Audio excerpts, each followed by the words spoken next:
শিল্প বিপ্লব শিল্প বিপ্লবের ডাক দিলেন আজকে বাংলাদেশ মুসলিম লীগের স্থায়ী কমিটির সদস্য ইঞ্জিনিয়ার গিয়াসউদ্দিন আহমেদ।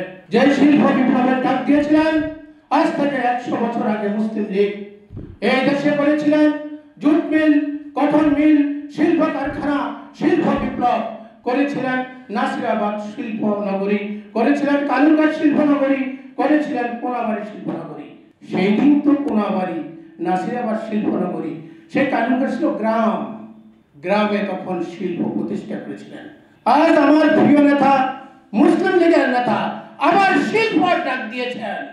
আমাদের রাজনৈতিক মতপার্থক্য থাকতে পারে, কিন্তু এই ক্ষেত্রে কোনো আপোষ নেই, এখানে কোনো মতপার্থক্য নেই। আসুন সবাইকে ঐক্যবদ্ধ হয়ে গ্রামে গ্রামে শিল্প পৌঁছে দিতে হবে, প্রতিটা ঘরে ঘরে পৌঁছে দিতে হবে।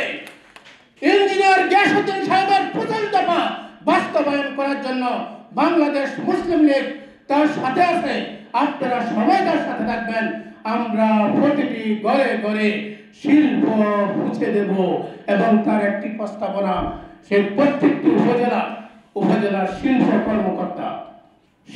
কর্মকর্তা নিয়োগের জন্য প্রয়োজনে আমরা মাননীয় প্রধান উপদেষ্টা বরাবর মুসলিম লীগের পক্ষ থেকে চিঠি লিখব। কৃষি কর্মকর্তা থাকতে পারে, মৎস্য কর্মকর্তা থাকতে পারে, শিল্প কর্মকর্তা থাকতে পারবে না কেন? তার আজকের এই চাওয়াটা 20 কোটি মানুষের জন্য চাওয়া। ইঞ্জিনিয়ার গিয়াসউদ্দিন সাহেব নিজের জন্য কিছু চাচ্ছেন না, দেশ ও জাতির জন্য, 20 কোটি মানুষের কল্যাণের জন্য তার আজকের এই চাওয়া পাওয়া। আমি আজকে আরেকটি কথা বলবো, আপনার শিল্পটাকে আপনি ঘরে ঘরে পৌঁছে দিবেন। শিল্পের পাশাপাশি এখন নতুনত্ব চলে এসেছে, আমরা সাত কৃষি করতে পারি কিনা, অর্গানিক সিস্টেম, আমরা এটা একটা শিল্প, সেই শিল্পটা আমরা ঘরে ঘরে পৌঁছে দিতে পারি কিনা সেই ব্যাপারেও আমি ইঞ্জিনিয়ার গিয়াসউদ্দিন সাহেবকে একটু দিক নির্দেশনামূলক ওনার কাছে বক্তব্য চাইব। সংগ্রামী প্রিয় ভাইয়েরা, আমার মাননীয় মহাসচিব মহোদয় আজকে আপনাদের সামনে উপস্থিত থাকতেন। সাংগঠনিক সফরের জন্য উনি চট্টগ্রাম গিয়েছেন, উনি দুঃখ প্রকাশ করেছেন, উপস্থিত থাকতে পারেন নাই।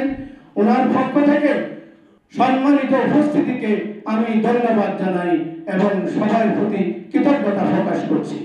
প্রিয় সংগ্রামী ভাইয়েরা, আসুন স্বনির্ভর বাংলাদেশ গড়তে বাংলাদেশ মুসলিম লীগের নেতৃত্ব নয়, শুধু সকল রাজনীতিবিদদেরকে উদাত্ত আহ্বান জানাবো, আসুন না, এই দেশটা তো আমার আপনার, এই দেশের স্বার্থে, এই দেশের জনগণের স্বার্থে আমরা ঐক্যবদ্ধভাবে কাজ করে দেশকে এগিয়ে নিয়ে যাই।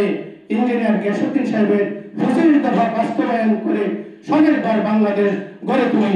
এই বলে আমি আমার বক্তব্য শেষ করলাম। আসসালামু আলাইকুম।